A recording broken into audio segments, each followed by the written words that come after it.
सुरेखा और राहुल की शादी को 7 साल हो चुके थे। शुरुआती वर्षों में उनका जीवन खुशियों से भरा था। राहुल एक सफल व्यवसाय, अपनी पत्नी से बहुत प्यार करता था और सुरेखा एक गृहिणी ने अपना जीवन पूरी तरह से अपने परिवार को समर्पित कर दिया था। उनका एक 5 साल का बेटा आरव उनकी खुशियों का केंद्र था। लेकिन पिछले कुछ महीनों से सुरेखा ने राहुल के व्यवहार में बदलाव महसूस किया था। वह देर रात घर लौटता, अक्सर फ़ोन पर व्यस्त रहता और पहले जैसा स्नेह और ध्यान सुरेखा को नहीं देता था।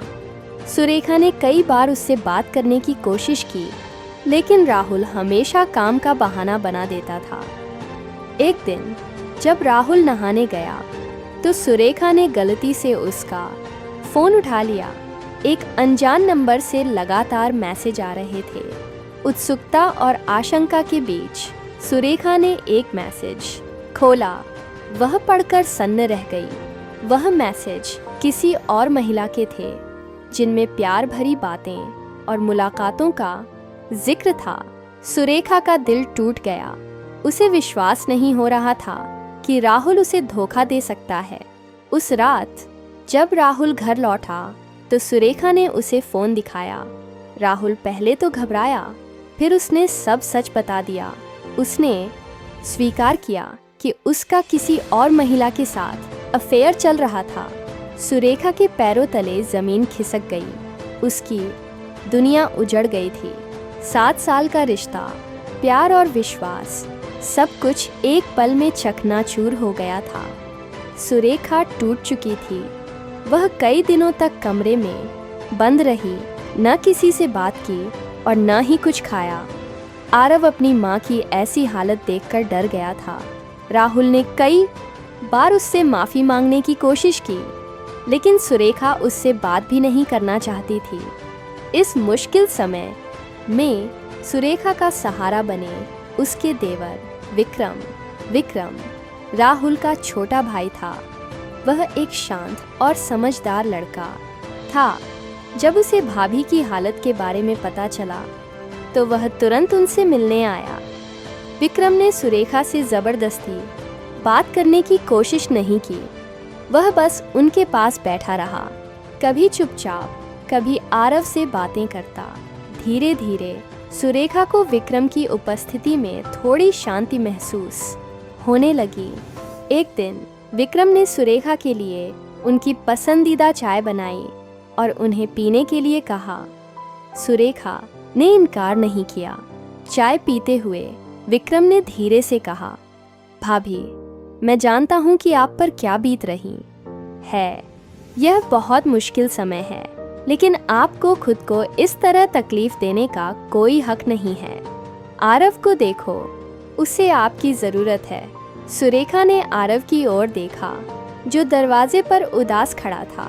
उसकी आंखों में आंसू आ गए। विक्रम की बातों में सच्चाई थी। उसे अपने लिए नहीं तो कम से कम अपने बेटे के लिए तो मजबूत बनना ही होगा। उस दिन से विक्रम अक्सर सुरेखा से मिलने आने लगा। वह उनसे बातें करता, उनके साथ आरव का ख्याल रखता और उन्हें हौसला देता। विक्रम ने कभी भी राहुल के बारे में कोई बुरी बात नहीं कही, लेकिन उसने सुरेखा को यह एहसास दिलाया कि वह अकेली नहीं है। धीरे धीरे सुरेखा की उदासी कम होने लगी। विक्रम की देखभाल और समर्थन ने उनके दिल में एक उम्मीद जगाई। उन्हें लगने लगा कि जीवन में अभी भी कुछ अच्छा बचा है। एक शाम जब विक्रम सुरेखा के घर आया तो उसने देखा कि वह बालकनी में बैठी हुई हैं, तारों को निहार रही हैं। वह चुपचाप उनके पास बैठ गया। क्या सोच रही हो भाभी? विक्रम ने पूछा। सुरेखा ने एक गहरी सांस ली। मैं सोच रही थी कि मेरी जिंदगी कितनी बदल गई है।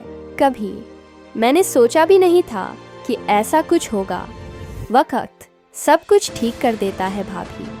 आपको बस थोड़ा धैर्य रखना होगा, विक्रम ने कहा। मुझे नहीं पता विक्रम, मुझे अब किसी पर विश्वास नहीं होता। सुरेखा ने उदासी से कहा, आप मुझ पर विश्वास कर सकती हैं भाभी, मैं हमेशा आपके साथ हूँ।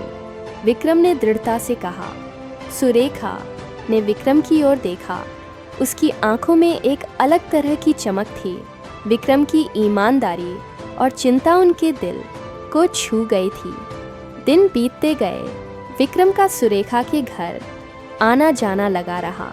वे दोनों एक दूसरे के साथ सहज महसूस करने लगे थे।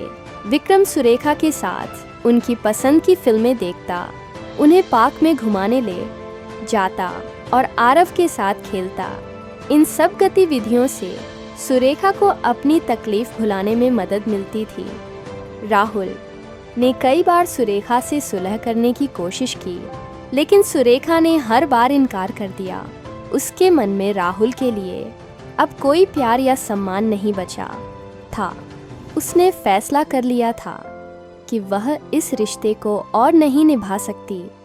एक दिन सुरेखा ने राहुल से तलाक लेने का फैसला किया। यह फैसला आसान नहीं था, लेकिन उसे पता था कि यही उसके और आरव के लिए सही है। जब विक्रम को सुरेखा के तलाक के फैसले के बारे में पता चला, तो वह उनसे मिलने आया। भाभी, क्या आप सच में यह कर रही हैं? विक्रम ने चिंता से पूछा। हाँ विक्रम, मेरे पास और कोई चारा नहीं है। मैं उस आदमी के साथ नहीं रह सकती जिसने मेरा विश्वास तोड़ा है, सुरेखा ने दृढ़ता से कहा। विक्रम ने सुरेखा का हाथ थामा। मैं आपके हर फैसले में आपके साथ हूँ भाभी। सुरेखा ने विक्रम की ओर कृतज्ञता से देखा। उसका सहारा बनने के लिए उसके पास शब्द नहीं थे। तलाक की प्रक्रिया शुरू हो गई। यह सुरेखा के लिए एक मुश्किल समय था, लेकिन विक्रम हमेशा उसके साथ खड़ा रहा। उसने सुरेखा को कानूनी सलाह लेने में मदद की और उसे भावनात्मक रूप से सहारा दिया। धीरे धीरे सुरेखा अपनी जिंदगी को फिर से पटरी पर लाने लगी। उसने एक छोटा सा काम ढूंढ लिया और आरव की परवरिश में जुट गई। विक्रम अक्सर उससे मिलने आता और उसकी मदद करता। एक दिन जब विक्रम सुरेखा के घर आया, तो उसने देखा कि वह बालकनी में बैठी हुई हैं, मुस्कुरा रही हैं। क्या बात है भाभी, आज आप बहुत खुश लग रही हैं, विक्रम ने पूछा। हाँ विक्रम, आज आरव का स्कूल में पहला दिन था और वह बहुत खुश था। मुझे उसे खुश देखकर बहुत अच्छा लगा, सुरेखा ने कहा। विक्रम सुरेखा के पास बैठ गया। आप एक बहुत अच्छी माँ हैं भाभी। सुरेखा ने विक्रम की ओर देखा। उसकी आंखों में कृतज्ञता और स्नेह का भाव था। कुछ महीने और बीत गए। सुरेखा और विक्रम की नज़दीकी बढ़ती गई। विक्रम का शांत स्वभाव, उसकी समझदारी और उसका अटूट समर्थन सुरेखा के दिल को छू गया था। उसे लगने लगा था कि विक्रम सिर्फ उसका देवर नहीं, बल्कि उससे कहीं बढ़कर है। एक शाम विक्रम ने सुरेखा से अपने दिल की बात कही। भाभी, उसने हिचकिचाते हुए कहा, मैं आपको कुछ बताना चाहता हूँ। सुरेखा ने उत्सुकता से उसकी ओर देखा।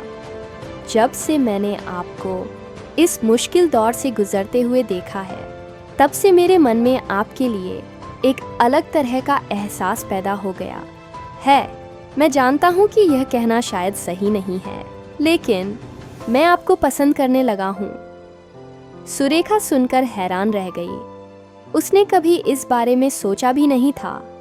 विक्रम, उसका देवर, उसे प्यार करता था। उसने कुछ देर सोचा और फिर धीरे से कहा, विक्रम, तुम बहुत अच्छे हो। तुमने इस मुश्किल समय में मेरा बहुत साथ दिया है। मैं तुम्हारी एहसानमंद हूँ।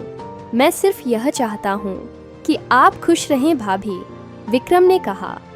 सुरेखा ने विक्रम का हाथ थामा। और तुम्हारी खुशी किसमें है विक्रम? विक्रम ने सुरेखा की आंखों में देखा। मेरी खुशी आपकी खुशी में है। उस दिन के बाद सुरेखा और विक्रम के रिश्ते में एक नया मोड़ आया।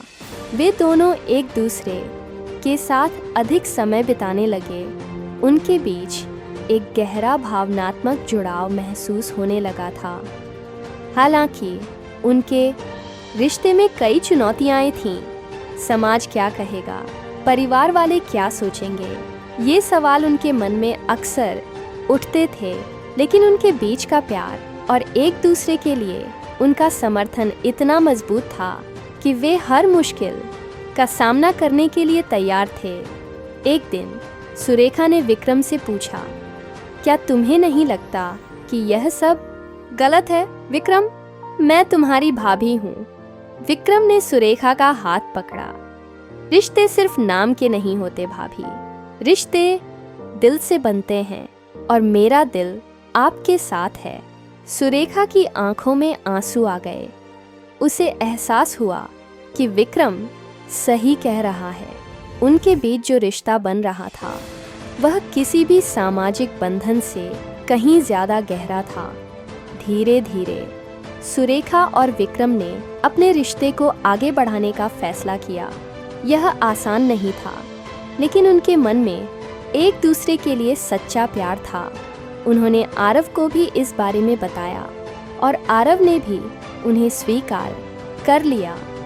कुछ समय बाद सुरेखा और विक्रम ने शादी कर ली। यह एक साधारण समारोह था जिसमें उनके करीबी दोस्त और परिवार वाले शामिल हुए।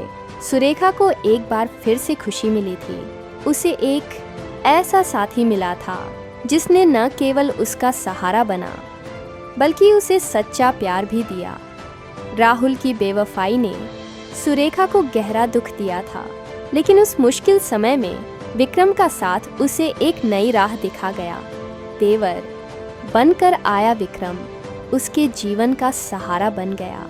यह कहानी उस अटूट बंधन की कहानी है जो विपरीत परिस्थितियों में भी पनप सकता है और उस प्यार की जो सामाजिक बंधनों से परे दो दिलों को एक कर देता है।